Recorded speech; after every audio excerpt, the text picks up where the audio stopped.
Sir, ഈ പ്രമേഹ രോഗികൾ അല്ലെങ്കിൽ ഷുഗർ ഉള്ളവരൊക്കെ ഫാസ്റ്റിംഗ് സമയത്ത് അല്ലെങ്കിൽ നോമ്പ് കാലത്ത് ശ്രദ്ധിക്കേണ്ട എന്തെങ്കിലും കാര്യമുണ്ടോ? തീർച്ചയായിട്ടും വളരെ ഇമ്പോർട്ടൻ്റ് ആണ് അത്. കാരണം ഷുഗർ നോർമൽ ആയിട്ടുള്ള ആളുകൾക്ക് പോലും ഈവനിങ് ആകുമ്പോഴേക്ക് ഷുഗർ കുറയും. പക്ഷെ അവരുടെ ബോഡി മെക്കാനിസം അതിനെങ്ങനെയെങ്കിലും കോമ്പൻസേറ്റ് ചെയ്യും. പക്ഷേ പ്രമേഹ രോഗികൾ പ്രത്യേകിച്ച് മരുന്ന് എടുക്കുന്നവരാണെങ്കിൽ ഈവനിങ് ആകുമ്പോഴേക്കും അവരുടെ ഷുഗർ വല്ലാതെ അങ്ങ് കുറഞ്ഞു പോകും.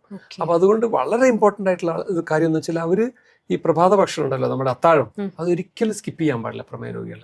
പിന്നെ മറ്റൊരു ഇമ്പോർട്ടൻറ്റ് ഇതെന്താണെന്ന് വെച്ചാൽ, നമ്മൾ സാധാരണ ഈ പ്രമേഹ രോഗികളുടെ മരുന്നിൻ്റെ ഡോസ് രാവിലത്തെ മരുന്ന് കൂടുതലും രാത്രി നമ്മൾ മരുന്നുകൾ കുറച്ചുമേ കൊടുക്കുക. അതിൻ്റെ ഡോസേജ് ഇപ്പോൾ ഇൻസുലിൻ എടുക്കുകയാണെങ്കിലും അല്ലെങ്കിൽ ടാബ്ലറ്റ്സ് എടുക്കുകയാണെങ്കിലും അങ്ങനെയാണ് കൊടുക്കുക. കാരണം എന്താണെന്ന് വെച്ചാൽ നമ്മൾ പകലാണല്ലോ കൂടുതൽ ഭക്ഷണം കഴിക്കുന്നത്. അപ്പം നോമ്പ് കാലത്ത് എന്താ സംഭവിക്കുന്നത് വെച്ചാൽ രാത്രിയാണ് ഭക്ഷണം കൂടുതൽ കഴിക്കുന്നത്.